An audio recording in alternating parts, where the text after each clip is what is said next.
السلام علیکم۔ وعلیکم السلام۔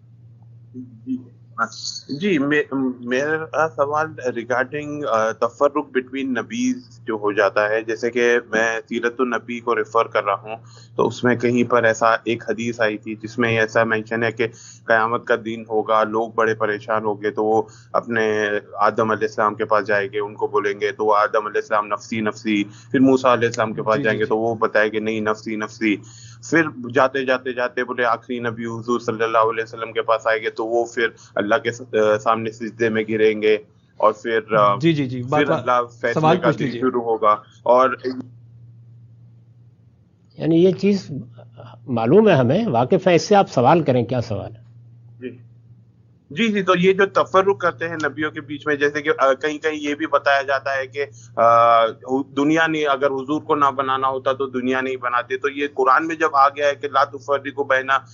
بالرسول، تو یہ جو کر رہے ہیں یہ حدیث کی کیا اوتھینٹسٹی ہے، اور یہ حضور کے کتنے جو درجے بتانے میں دوسرے نبیوں کو، جیسے کئی کہیں یہ بھی بتاتے ہیں کہ حضور جو ہے وہ نبیوں کے سردار ہے یا جی وہ سب بات درست ہے، آپ سوال پوچھ رہے ہیں، سوال کیا ہے اس میں آپ کا جو لوگ کر رہے ہیں وہ تو واضح ہے۔ یہ کہاں تک صحیح ہے، یہ کہاں سے یہ پروفڈ ہے کہ حضور کا درجہ کہیں اور رسولوں سے اوپر ہے یا؟ ٹھیک ہے جی، واضح ہو گئی بات۔ جی اب چونکہ وقت بالکل ختم ہو رہا ہے تو اس وجہ سے میں تفصیلی جواب نہیں دے سکتا۔ آپ میری کتاب میزان میں نبی کی فضیلت کا جو باب ہے اس کو پڑھ لیں، تو یہ بات بھی آپ کی بالکل درست ہے کہ نبیوں کے درمیان کوئی فرق ہم نہیں کریں گے، وہ اللہ کے نبی ہیں، اللہ کے رسول ہیں، ان کو اللہ نے ہماری ہدایت کے لیے بھیجا، ہم سب پر ایمان رکھتے ہیں۔ ہمارا کلمہ جامعہ یہی ہے کہ لا نفرق بین احد من رسلہ، ہم اللہ کے رسولوں، اللہ کے پیغامبروں میں کوئی فرق نہیں کرتے۔ لیکن اللہ تعالیٰ ہی نے یہ بات بھی قرآن میں بتا دی ہے کہ ہر پیغمبر کو ہم نے کسی نہ کسی پہلو سے دوسرے پر فضیلت دی ہے،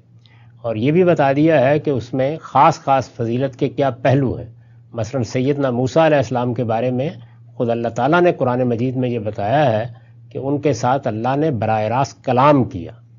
یعنی اللہ تعالیٰ نے خود بات کی ان کے ساتھ، اور بارہا بات کی، اس کی تفصیلات بھی قرآن مجید میں بیان ہوئی ہیں۔ اسی طرح سیدنا مسیح کے بارے میں بتایا ہے کہ انہیں بعض ایسے حصی معجزات دیے گئے جو کسی دوسرے پیغمبر کو نہیں دیے گئے۔ دوسرے پیغمبروں کے بارے میں بھی بعض ایسی چیزیں واضح کی ہیں۔ خود رسول اللہ نے یہ بتایا کہ مجھے 6 معاملات میں باقی پیغمبروں پر فضیلت دی گئی ہے، اور اس کو آپ نے بھی گن کے بتا دیا، میں نے وہ روایت بھی وہاں نقل کر دی ہے، قرآن کے بیانات بھی نقل کر دیے ہیں۔ تو جب آپ اس طرح مانتے ہیں کہ ہر پیغمبر کو کسی نہ کسی پہلو سے دوسروں پر فضیلت حاصل ہے، تو اس کا نتیجہ یہ نکلتا ہے کہ سب پیغمبر آپ کے لیے یکساں عزت کے مستحق قرار پاتے ہیں۔ تو قرآن مجید نے ہمیں یہ سکھایا ہے، فضیلت تو ہے، لیکن اگر ایک کو ایک معاملے میں ہے تو دوسرے کو دوسرے معاملے میں ہے۔